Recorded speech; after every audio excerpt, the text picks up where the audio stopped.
Jumpa kembali dengan Abah Zidan di channel Bung Asri. Baik pemirsa, hari ini hari raya kedua di tahun 2020, saya berada di kediaman Bapak Wakil Gubernur Jawa Barat, Bapak Rizanul Ulum.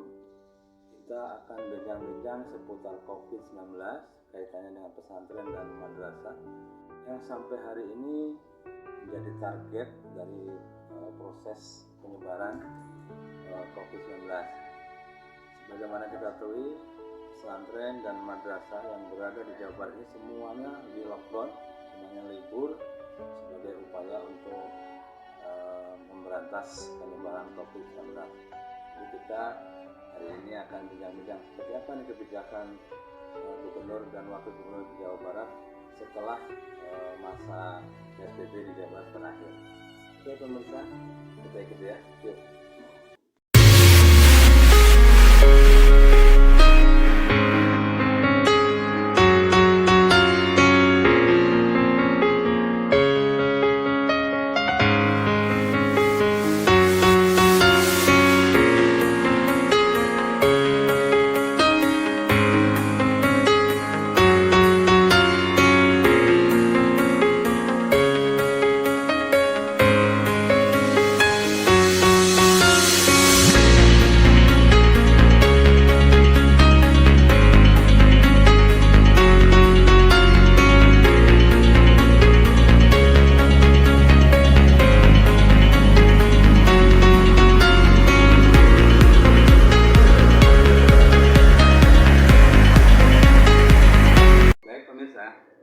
Kita akan bedah ini seputar COVID-19, terutama yang berdampak di pendidikan dan kaitannya dengan bansos.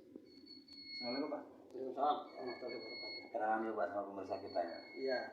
Assalamualaikum para semua, khususnya para pecinta bunga sufi channel. Mudah-mudahan ini sebagai informasi yang manfaat dan juga untuk menjaga persatuan dan kesatuan serta juga untuk pendidikan masyarakat. Oke. Pak, ini bisa dijelaskan Pak, ini kemarin ini yang paling terdampak selama sektor pendidikan madrasah sama pesantren Pak. Ya. Seperti jadi kelinci percobaan ini Pak, katanya benar nggak nih Pak? Ya.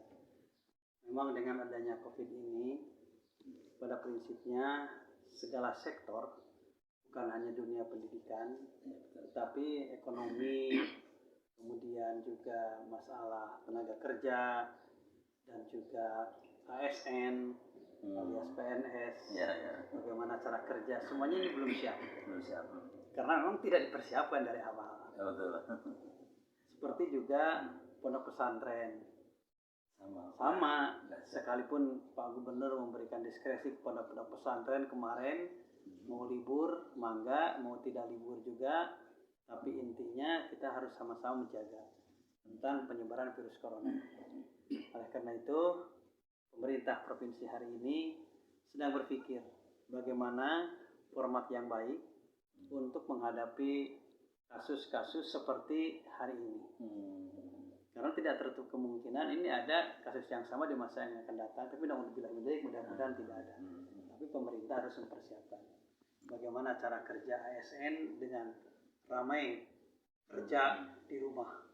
Ini bagaimana format cara kerja di rumah, sehingga berdampak kepada insentif. Kalau kerja di rumah, bagaimana insentif, apakah dibayar atau tidak? Nah, itu Pak ya. Karena dengan kerja di rumah, otomatis ada beberapa yang dipotong mungkin, misalnya tidak ada transportasi, tidak ada makan siang dan yang lainnya. Terus cara pelaporannya juga bagaimana? Yang kedua juga masalah pendidikan. Ini bagaimana yang dimaksud dengan belajar di rumah? Kurikulumnya bagaimana? Ujiannya bagaimana? Kan sekarang tiba-tiba tidak ujian tapi langsung naik kelas. Seperti semua naik kelas tanpa dilihat apakah dia itu kecakapannya bagaimana dan yang lainnya. Kemudian di pondok pesantren, seperti di pondok pesantren kami Miftahul Huda menuju Tasikmalaya, ini juga bingung pakai format yang mana. Sementara kami sudah punya kurikulum baku. Tetapi kalau kurikulum baku diterapkan misal virus corona ini, ya seolah-olah kami tidak membantu program pemerintah. Kenapa? Karena harus diliburkan. Sementara kurikulum pesantren libur biasa tanggal 20 Ramadan. Masuk lagi tanggal 10 Syawal. Kami juga sedang bingung, ini bagaimana? Tanggal 10 Syawal masuk atau tidak? Betul. Sehingga kami keluarga besar pesantren yang sudah masih bingung pakai format apa yang harus dilakukan dalam ini. Termasuk juga satu lagi tentang masalah perekonomian masyarakat hari ini. Nah, gimana Di satu sisi masyarakat tidak boleh melaksanakan aktivitas, tapi di sisi lain perlu dia untuk mendapatkan gaji atau rezeki lah ya, dan yang lainnya. Ya, karena itu format-format ini yang sedang dipikirkan oleh Provinsi Jawa Barat sehingga masyarakat memiliki legalitas, memiliki kerja yang jelas dalam menghadapi kejadian-kejadian seperti hari ini. Pak, kemarin PSBB ini efektif Pak mengatasi ini nggak Pak? Kalau PSBB ini alhamdulillah efektif. Pertama diawali dengan PSBB di Jabodetabek, Depok, Bogor, Bekasi, kemudian juga diteruskan dengan di Bandung Raya, dan kemudian yang ketiga secara keseluruhan. Ini bisa diambil sebuah sampel bahwa dengan PSBB ini melambat penyebaran virus corona. Sebelum PSBB ini 40 atau sampai lebih per hari yang kena virus corona ini. Tapi setelah PSBB ini bisa cuma 25. Iya Pak Wagub, ini tadi kita udah bincang-bincang. Nah dari penerapan PSBB kan udah angka menurun ya. Ya. Dari terakhir nih yang zona merah, kuning sama hijau ini gimana Pak? Ya, memang akhir-akhir ini ada kenaikan angka.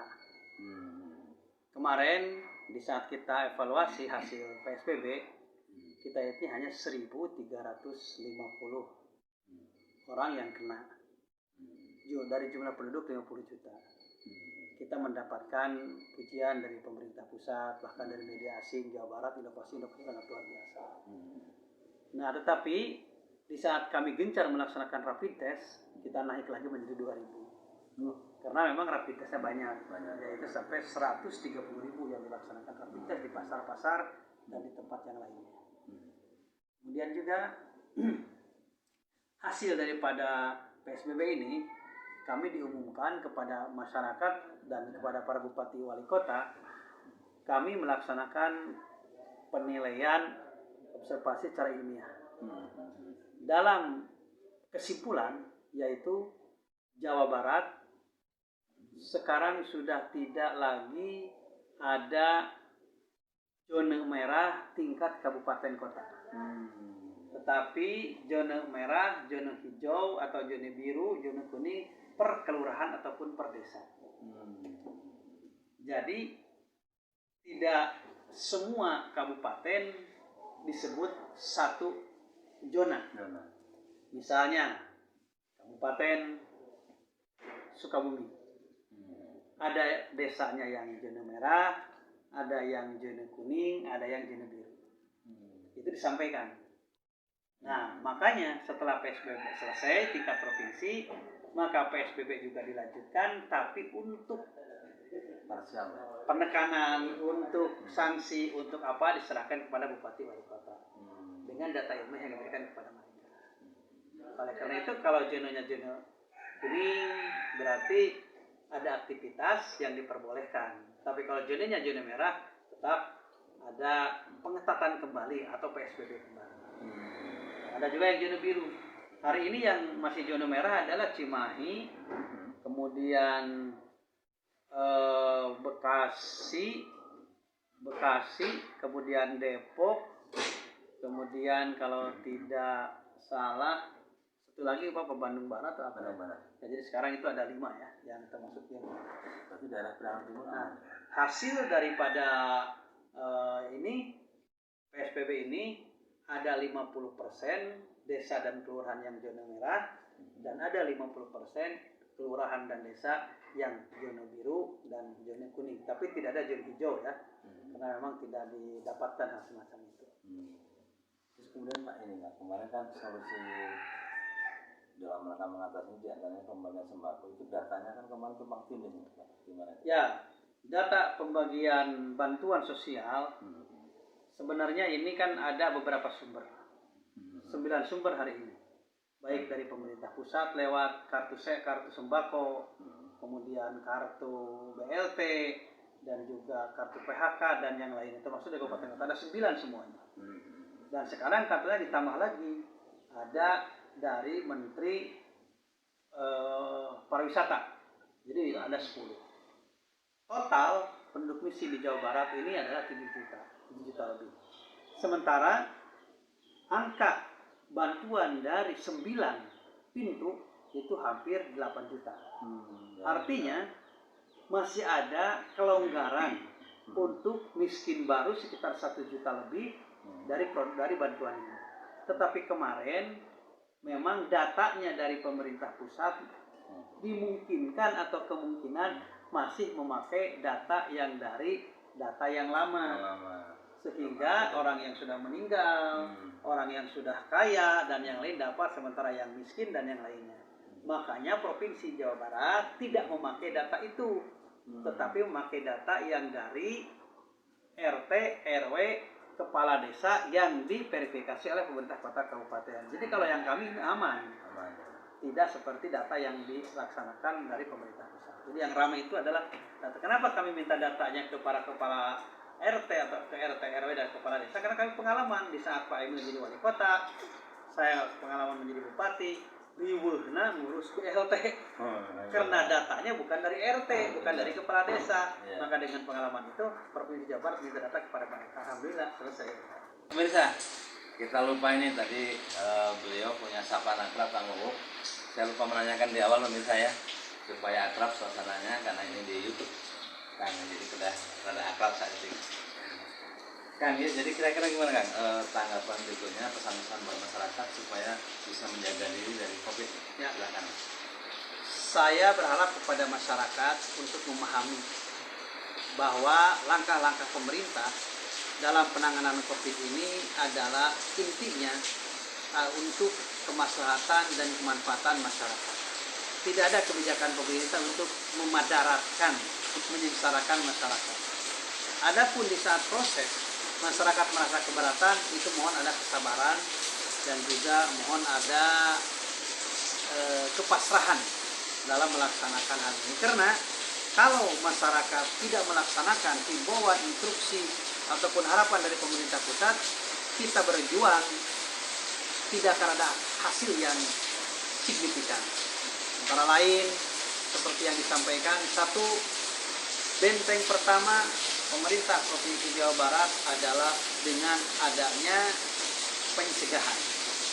Dengan apa pencegahan ini? Satu, harus pakai masker. Yang kedua, jaga jarak, physical distancing. Yang ketiga, cuci tangan sesering mungkin. Kemudian juga harus tetap di rumah dan pola hidup bersih dan sehat. Itu yang harus dilaksanakan oleh masyarakat, dan juga kuatkan iman dan takwa sehingga kita timbul ketenangan, hati tenang, tidak stres, tidak galau, maka imun kita akan semakin kuat. Kalau imun kita semakin kuat, corona tidak akan sampai. Artinya kita berusaha dengan dohiran wa batinan.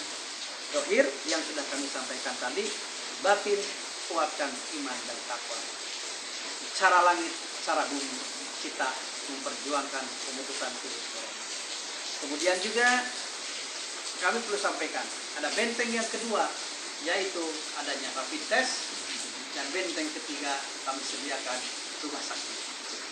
Tapi kalau benteng pertama sebagai pertahanan jebol, maka benteng ketiga tidak akan mampu menahan orang-orang yang kena virus corona ini.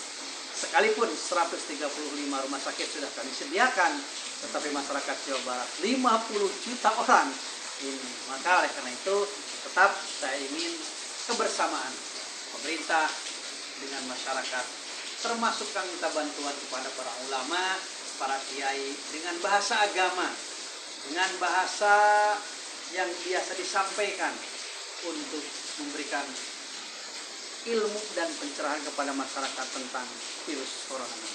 Dan juga ucapan terima kasih kepada insan-insan kesehatan di Jawa Barat, TNI, Polri, para pejabat yang sudah gigih memperjuangkan tentang pemutusan virus corona di Jawa Barat. Mudah-mudahan ini semua kebaikan kita dibalas Allah Subhanahu wa Ta'ala. Oke. Baik pemirsa, sampai di sini bincang-bincang kita bersama Kang Uus. Kamu minta dukungan subscribe-nya. Ya pemirsa, jangan lupa subscribe.